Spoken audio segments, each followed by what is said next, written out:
Assalamualaikum warahmatullahi wabarakatuh. Perkenalkan, nama saya Hervina, asal dari Kota Parepare. Saya adalah guru Al-Quran Hadis di Madrasah Alia DDI Lil Banat Kota Parepare, sekaligus mahasiswa PPG dalam jabatan tahun 2023, Angkatan 1 LPTK Universitas Datuk Karama Palu. Pada hari ini, Senin tanggal 28 Agustus 2023, saya akan melaksanakan uji kinerja praktek di Madrasah Alia DDI Lil Banat Parepare. Praktek pembelajaran ini saya lakukan pada fase E dengan materi pokok kebenaran penurunan Al-Quran. Semoga dosen penguji dan penilai dapat memberikan saran dan petunjuk agar menjadi seorang guru yang lebih baik lagi. Terima kasih. Wassalamualaikum warahmatullahi wabarakatuh. Selamat menyaksikan. Assalamualaikum warahmatullahi wabarakatuh. Waalaikumsalam warahmatullahi wabarakatuh. Alhamdulillahirrahmanirrahim. Pada pagi hari ini kita bertemu kembali dalam suatu kegiatan proses belajar mengajar. Seperti biasanya, sebelum kita memulai pelajaran, maka kita bersama-sama membaca doa belajar dilanjutkan dengan doa kelancaran berbicara. Ada ketua kelas, silakan memimpin. Sayyidina Yaman Salaman Assalamualaikum warahmatullahi wabarakatuh. Doa. Bismillahirrahmanirrahim. Rabbana zidna ilman warzuqna fahman. Rabbana shrah lana sudurana wa yassir lana umurana. Anak-anak semua di pagi hari ini, Alhamdulillah, luar biasa. Allahu Akbar. ya, alhamdulillah pada pagi hari ini saya lihat anak-anak semua dalam keadaan sehat-sehat, semangat ya, dan ceria-ceria semua. Seorang pelajar itu yang selalu semangat ketika belajar maka akan cepat mendapatkan kesuksesan.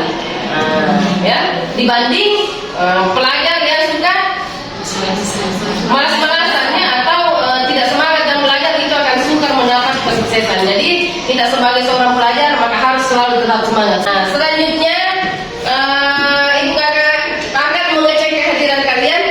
Apakah ada yang tidak hadir pada pagi hari ini? Ada satu orang ya. Kenapa tidak hadir? Izin. Oke, semoga izinnya cepat selesai dan bisa bergabung dengan kita. Dahulu kita membentuk kelompok memang ya, karena di akhir pertemuan kita nanti ini ada tugas kelompok yang akan kita presentasikan ya. Masing-masing kelompok nanti mempresentasikan hasil daripada identifikasi video yang ibu akan tayangkan untuk kalian. Silakan. Kita akan belajar tentang materi Al-Quran. Nah, di mana pada pertemuan pertama ya, pada pertemuan pertama itu kita telah membahas bab 1 ya. Bab 1. Nah, bab 1 ini masih ada ingat materi apa yang kita pelajari? Al-Quran adalah wahyu Allah. Nah, materi-materi yang kita pelajari pada bab 1 tentang Al-Quran adalah wahyu Allah itu apa? Ada yang tahu? Pengertian Al-Quran, kemudian nama Al-Quran. Selanjutnya beberapa pendapat berapa pendapat para ulama mengenai Al-Quran. Ya, itu yang kita bahas pada minggu lalu. Nah, kemudian pada pembahasan pagi hari ini yaitu kita sudah masuk di materi bab 2 ya. Nah, di mana bab 2 ini kita memasuki materi atau sub besarnya adalah kebenaran penurunan Al-Quran. Ya, jadi di bab 1 kemarin kita sudah belajar tentang Al-Quran adalah wahyu Allah. Kemudian bab kedua masuk kepada kebenaran penurunan Al-Quran. Nah, sebelum ibu melanjutkan lebih lanjut tentang materi bab 2 ini ya, kebenaran penurunan Al-Quran ini, maka terlebih dahulu ibu akan ya, memberikan tes kepada anak-anakku, hanya ingin mengetahui sampai di mana apakah kalian sudah ada sedikit bayangan tentang materi ini atau seperti apa, ya. Jadi materi di sini pertanyaan di sini, jadi ketika ada yang tahu, silakan angkat tangan dan menjawab, ya. Ada pertanyaan, ada 3 pertanyaan yang disediakan di sini. Yang pertama adalah bagaimana proses penurunan Al-Quran? Ada yang tahu? Al-Quran secara berangsur-angsur. Ya, proses penurunan Al-Quran secara berangsur-angsur. Nah, kemudian kapan waktu turunnya Al-Quran? Ada yang tahu? Ya, silakan. Pada malam Lailatul Qadar. Pada malam Lailatul Qadar. Olehnya itu, pembahasan ada 2 pokok bahasan yang kita bahas di dalam bab 2 penurunan Al-Quran ini. Yang pertama, pengertian penurunan Al-Quran. Ya, jadi seperti kita lihat nanti bagaimana pengertiannya tentang penurunan Al-Quran. Kemudian yang kedua, pengertian penulisan Al-Quran. Ya, jadi penulisan Al-Quran juga ada tahap-tahapnya nanti, ya. Nah, jadi ini yang akan kita bahas pada pertemuan kali ini. Nah, mari kita lihat tentang pengertian turunnya Al-Quran. Ya, jadi pengertian turunnya Al-Quran ini bisa kita lihat secara majusi, ya. Turunnya Al-Quran diartikan sebagai pemberitahuan. Ya, jadi diartikan sebagai pemberitahuan dengan cara dan sarana yang dikehendaki oleh Allah Subhanahu wa taala, sehingga dapat diketahui oleh para malaikat di Lauh Mahfuz dan Nabi Muhammad sallallahu alaihi wasallam. Ya, ada beberapa ulama yang berbeda pendapat terkait tentang pengertian Al-Quran, ya, terkait tentang pengertian Al-Quran. Di mana perbedaan ulama ini bermacam-macam, ya. Jadi kita lihat yang pertama, pendapat ulama bahwa Al-Quran itu diturunkan ke langit dunia pada malam Al-Qadar, ya, sekaligus lengkap dari awal sampai akhir. Nah, itu. Jadi pendapat yang pertama yaitu Al-Quran diturunkan pada malam Lailatul Qadar, ya, pada malam Al-Qadar lengkap dari awal sampai akhir penurunannya.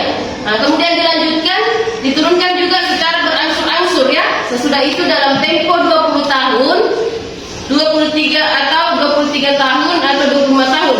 Nah, jadi dalam tempo agak lama, temponya itu waktu penurunannya berdasarkan pada perbedaan yang terjadi berapa lama Nabi bermukim di Mekah, ya. Nabi bermukim di Mekah sesudah beliau diangkat menjadi Rasul. Pendapat ulama yang kedua mengatakan bahwa Al-Quran itu, ya, permulaan turunnya ialah di malam Al-Qadar. Tetap di malam Al-Qadar, seperti pendapat ulama yang pertama juga bahwa tetap malam Al-Qadar, ya. Kemudian diturunkan setelah itu dengan berangsur-angsur dalam berbagai waktu juga. Jadi Al-Quran itu dalam berbagai waktu juga diturunkan, seperti yang pertama tadi. Kemudian selanjutnya ada pula yang berpendapat, ulama yang berpendapat bahwa Al-Quran diturunkan ada 3 tingkatan. Ya, ini yang saya maksud tadi, bahwa Al-Quran itu diturunkan ada 3 tingkatan. Ya, tingkatan yang pertama di sini adalah diturunkan ke Lauh Mahfuz. Nah, ada yang tahu apa itu Lauh Mahfuz? Langit paling tinggi, ya. Oh iya, oke. Kalau menurut sejarah yang saya baca, bahwa Lauh Mahfuz itu adalah tempat yang dirahasiakan dan tidak ada manusia pun yang tahu. Tidak ada manusia yang tahu. Dan kemudian tingkatan kedua diturunkan ke Baitul Izzah atau langit dunia. Atau langit dunia ini belum masuk belum turun ke dunia, ya. Jadi lagi-lagi menurut sejarah yang saya pernah baca juga bahwa Baitul Izzah atau langit dunia itu adalah tempat persinggahan Al-Quran dari Lauh Mahfuz turun ke Baitul Izzah atau langit dunia. Nah, langit dunia juga ini adalah langit langit pertama dari langit ketujuh yang diciptakan oleh Allah Subhanahu wa taala. Setelah diturunkan dari Baitul Izzah, maka turunlah ke langit ke dunia secara berangsur-angsur. 3 fase atau 3 tingkatan dari proses turunnya Al-Quran menurut para ulama. Ya, ini adalah turunnya Al-Quran, ya, yaitu Al-Quran diturunkan dalam waktu atau dalam tempo 22 tahun, ya, 2 bulan, 22 itu dari mulai malam 17 Ramadan. Nah, jadi ini yang menjadi pegangan kita dan menjadi umumnya yang diketahui dan menjadi pegangan kita bahwa Al-Quran diturunkan dalam waktu 22 tahun, 2 bulan dan 22 hari, ya, yaitu mulai dari malam 17 Ramadan bertepatan pada tahun ke-41 ya dari kelahiran Nabi. Nah, jadi berarti Nabi Sallallahu Alaihi Wasallam itu umurnya ya ada kalau menurut sejarah ada 40 tahun, ada 41 tahun baru bisa menerima wahyu ya, diangkat menjadi Rasul. Nah, ini ke-41 tahun dari kelahiran Nabi sampai 9 Zulhijjah atau Haji Wada ya. Nah, bertepatan pada tahun 63 dari kelahiran Nabi atau tahun 10 Hijriah. Selanjutnya adalah ini proses penurunan Al-Quran ya kepada Rasulullah SAW. Permulaan turunan Al-Quran itu ketika Nabi SAW bertahanus ya, bertahanus di Gua Hira. Apa itu bertahanus? Beribadah atau kalau kita membaca secara kamus besar itu menyendiri ya, menyendiri ke Gua Hira. Menyendiri ke Gua Hira. Di Gua Hira pada saat itu turunlah wahyu pertama ya. Jadi pada saat Rasulullah SAW bertahanus atau menyendiri atau beribadah di Gua Hira, maka turunlah wahyu pertama ya. Wahyu pertama dengan membawa beberapa ayat Al-Quran. Nah, jadi surah yang pertama seperti pertanyaan awal kita adalah surah pertama yang turun adalah surah ayat 1 sampai 5. Bisa dibacakan?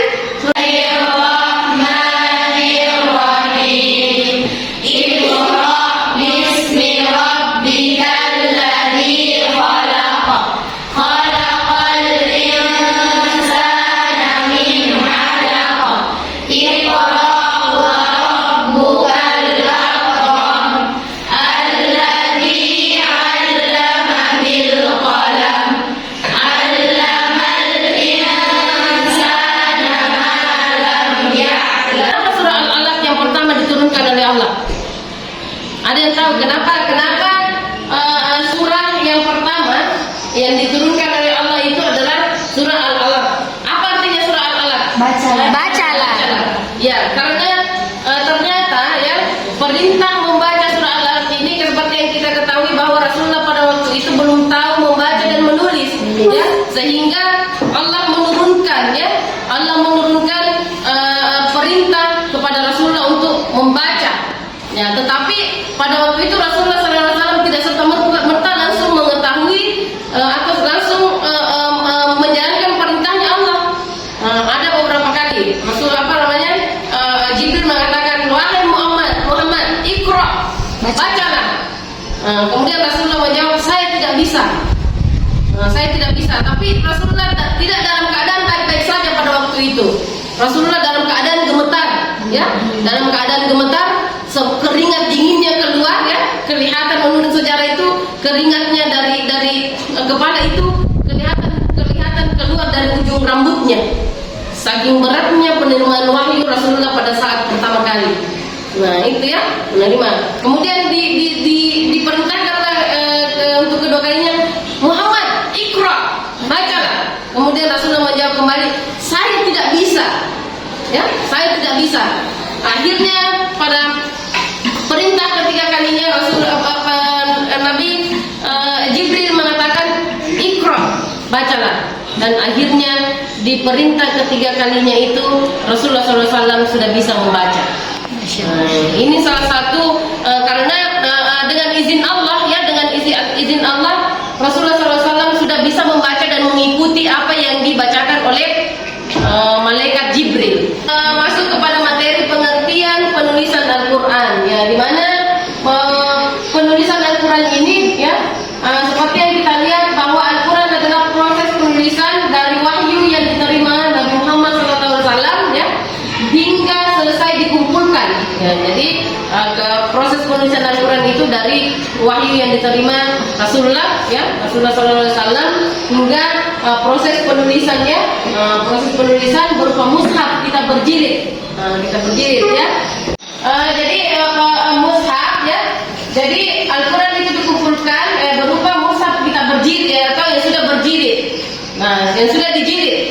Jadi zamannya nanti ada juga kita pelajari zaman siapa Al-Quran itu dibukukan atau dijilid. Ini yang dimaksud dengan dijilid. Sudah rapi, sudah mulai dari surah pertama, juz pertama sampai juz terakhir. Nah, dalam Al-Quran ini mulai juz berapa? Sampai 30. Nah, ini ya. Kumpulan Al-Quran ini melewati tiga fase. Nah, ini fase yang pertama adalah fase zaman Nabi Muhammad SAW, ya. Kemudian fase kedua pada sahabat Abu Bakar, dan fase ketiga pada zaman Utsman bin Affan, ya. Jadi sebelumnya kita melanjutkan ke materi selanjutnya, maka kita akan melihat video yang Ibu akan tanyakan kepada kalian semua. Kemudian mengidentifikasi permasalahan apa mulai dari zaman Nabi Muhammad SAW, Abu Bakar dan Utsman, permasalahan-permasalahan apa yang dihadapi sehingga penulisan, pengumpulan dan sampai penulisan dan pembukuan Al-Quran itu bisa diselesaikan. Video ini ada membahas terkait materi tentang penulisan Al-Quran, ya. Penulisan Al-Quran, fase penulisan Al-Quran, mulai dari zaman Rasulullah sampai zaman Utsman, ya. Jadi silahkan disimak baik-baik, kemudian mengidentifikasi permasalahan apa yang dihadapi sehingga muncullah ide atau saran untuk membukukan Al-Quran. Silahkan.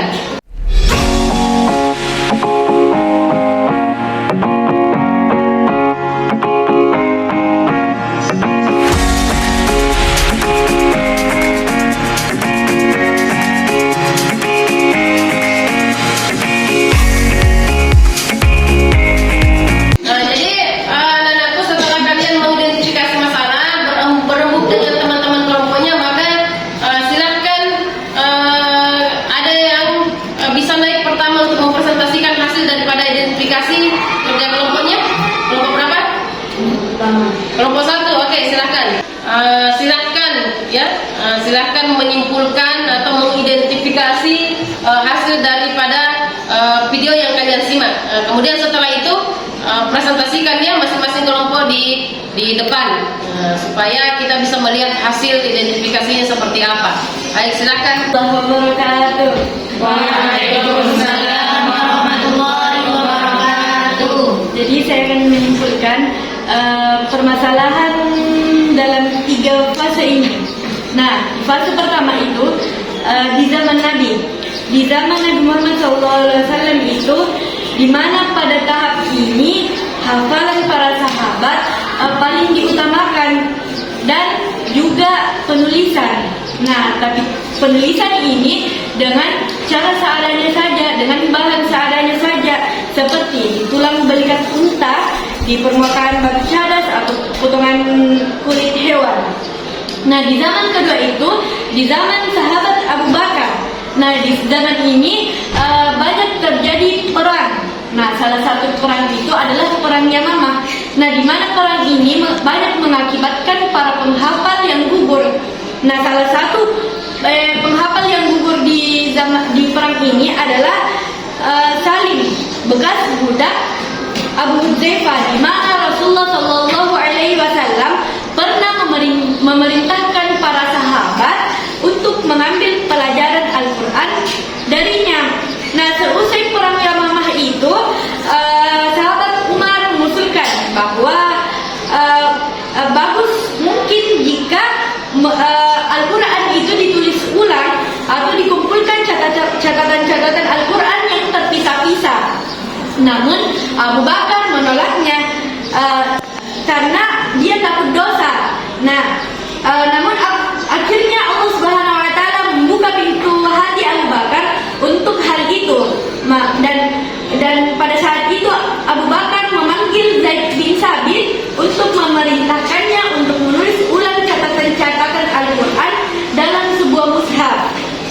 Kemudian mushaf tersebut dipegang oleh Abu Bakar hingga dia wafat. lalu diteruskan kepada Umar bin Khattab hingga dia wafat. Kemudian setelah itu dipegang oleh Hafsah binti Umar yang tidak lain adalah istri Rasulullah SAW dan juga putri dari Umar bin Khattab.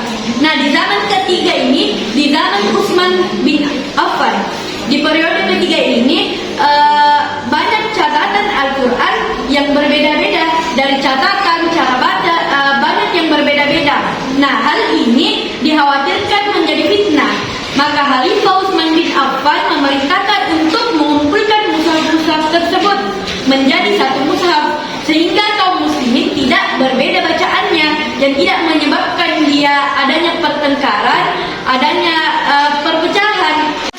Teman kita presentasi ini ada tanggapan yang bisa bisa ditanggapi dari teman-teman yang lain, kelompok lain. Siapa tahu ada yang kurang jelas atau masih ada yang bisa ditambahkan, silakan. Baik, saya ingin bertanya kepada kelompok 1. Pertanyaan saya adalah, apa yang dilakukan Khalifah Utsman bin Affan ketika selesai menuliskan Al-Quran secara utuh di dalam satu mushaf? Syukran. Pertanyaan temannya tadi. Jadi saya akan menjawab pertanyaan dari kelompok 2. Apa yang dilakukan Khalifah Utsman ketika sudah mengumpulkannya? Ketika sudah mengumpulkan mushaf-mushaf tersebut menjadi satu, Khalifah Utsman memberikan kepada Hafsah yang tidak lain adalah istri Rasulullah SAW dan juga anak atau putri dari Umar bin Khattab. Dia memberikannya untuk dicetak atau diperbanyak dan dibagikan ke tempat-tempat, ke beberapa tempat untuk dibenarkan cara bacaannya dan jadi pedoman bagi umat muslim. Dan cara bacaan juga penulisan itu dipakai dari zaman dahulu, dari zaman Nabi sampai dengan sekarang. Syukran. Wabillahi taufiq wa da'wah wal irsyad. Wassalamualaikum warahmatullahi wabarakatuh. Waalaikumsalam. Yang tadi kalian lihat, maka Ibu akan mengulas kembali ya, menjelaskan kembali sedikit terkait tentang fase penulisan Al-Quran. Nama adalah fase pengumpulan Al-Quran ini di zaman Nabi ya, di mana tahap pertama adalah zaman Nabi Muhammad SAW, di mana tahap ini adalah yang lebih menonjol di sini adalah para penghafal Al-Quran. Ya, jadi para penghafal Al-Quran, sahabat penghafal Al-Quran lebih banyak, ya masih banyak.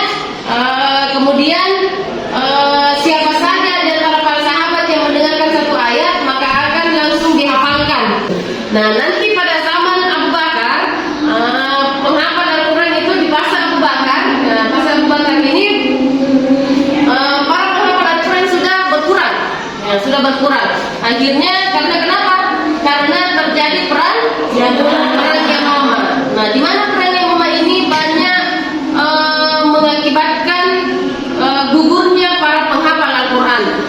Sehingga sudah ada sedikit kekhawatiran terhadap salah satu sahabat Rasulullah karena melihat di perang Yamamah ini sudah banyak penghafal Al-Quran yang gugur, sehingga ada salah satu sahabat yang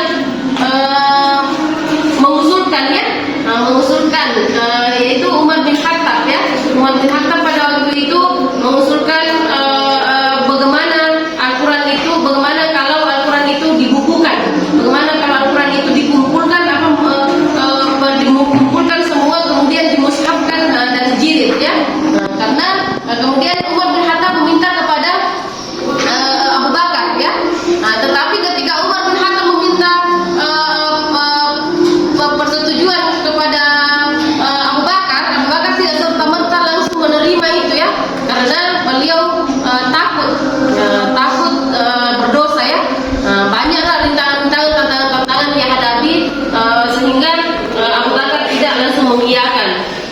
Nanti beberapa kali menghadap, beberapa kali membujuk, kemudian dibukakanlah pintu hatinya oleh Allah SWT untuk bisa bersama-sama membukukan Al-Quran. Al-Quran. Ya, kita masuk kepada zaman Utsman ya, periodenya Utsman ya. Bahwa ketika kalian berbeda bacaan dengan Zaid bin Sabit, maka tuliskanlah dengan dialek Quraisy. Jadi tulislah dengan dialek Quraisy supaya tidak terlalu susah untuk penyamaannya semua ya, karena hanya Zaid bin Sabit saja yang berbeda. Itu ditulis, dijilid dan diperbaiki dengan baik-baik, maka Utsman mengembalikan kembali mushaf itu kepada Hafsah. Hafsah itu siapa? Istri Rasulullah. Pekerjaan Utsman ya, hasil dari pekerjaan Utsman setelah dibukukan, setelah dijilid dengan baik, maka dikembalikan ke Hafsah. Kemudian tugas Hafsah ini adalah menyebar ke penjuru negeri, penjuru negeri dengan tujuan agar supaya Al-Quran itu hanya satu yang menjadi pedoman, ya, hanya satu saja yang menjadi pedoman. Nah, jadi setelah penjilidan Al-Quran itu selesai, maka ada salah satu sahabat yang melihat sisa-sisa daripada Al-Quran itu dibakar. Ya, bukan dibakar karena tidak percaya ya, tetapi salah satu tujuan daripada dibakarnya Al-Quran itu, Utsman membakar Al-Quran itu untuk tidak ada lagi perbedaan bacaan, mulai dari bacaan Al-Quran, dialeknya dan segala macamnya. Nah, ada perbedaan antara Utsman dan Abu Bakar. Nah, pada zaman Abu Bakar ya, menuliskan dan mengumpulkan keseluruhan ayat Al-Quran, ya, menuliskan dan mengumpulkan keseluruhan ayat Al-Quran dalam satu mushaf, ya, dalam satu mushaf agar tidak tercecer. Ya, jadi pada zaman yang Bakar itu masih berbentuk mushaf seperti yang sejarah tadi. Tadi bahwa kalau kita berbicara tentang mushaf berarti masih berbentuk lembar, ya, masih berbentuk kertas agar tidak tercecer dan tidak hilang tanpa membawa kaum muslimin untuk bersatu dalam satu mushaf itu. Nah, ini perbedaannya. Tidak membawa kaum muslim untuk bersatu. Nah, bagaimana dengan pengumpulan Al-Quran pada zaman Utsman? Pada zaman Utsman ini, Khalifah Utsman mengumpulkan dan menuliskan Al-Quran ya dalam satu mushaf dengan satu dialek bacaan. Ya, pada zamannya Abu Bakar tadi belum menentukan satu dialek, belum menentukan itu satu bacaan ya. Pada zaman Utsman itu sudah mengumpulkan dan menentukan satu dialek bacaan dan membawa kaum muslimin untuk bersatu.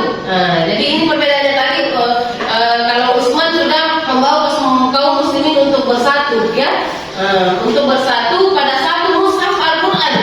Nah, pada satu mushaf Al-Quran karena timbulnya pengaruh yang mengkhawatirkan. Jadi kekhawatiran Utsman ya ketika itu, kenapa disatukan mushaf supaya tidak ada lagi terjadi perbedaan dialek bacaan. Nah, jadi satu bacaan saja ya, satu dialek bacaan saja. Nah, kalau di Indonesia ini kan banyak suku ya, banyak suku adat. Jadi ketika membaca Al-Quran maka satu bahasa ya, bahasa Al-Quran ya, bahasa Quraisy ya. Jadi kalau orang Bugis jangan mengaji pakai bahasa Bugis. Nah, orang Mandar jangan mengaji pakai bahasa Mandar. Nah, tetapi inilah salah satu juga kemujizatan Al-Quran bisa mempersatukan umat ya, mempersatukan umat. Nah, anak-anakku semua, kita telah menyelesaikan materi terkait tentang penurunan Al-Quran. Olehnya itu ibu berpesan ya, agar supaya tetap memegang teguh Al-Quran, menjadikan Al-Quran sebagai pedoman hidup kita, agar supaya kita selalu terjaga dan terhindar dari segala sesuatu yang tidak baik ya. Saya mengajak kepada anakku semua untuk pertemuan minggu berikutnya agar tetap selalu membaca materinya yang akan kita pelajari, agar supaya ketika pertemuan selanjutnya sudah ada bahan, sudah ada bayangan-bayangan yang akan kita pelajari. Kegiatan kita ini dan untuk lebih berkahnya, marilah kita menutup pembelajaran kita dengan bersama-sama membaca doa kafaratul majelis. Abata. Bismillahirrahmanirrahim. Subhanakallahumma wa bihamdika. Assalamualaikum warahmatullahi wabarakatuh.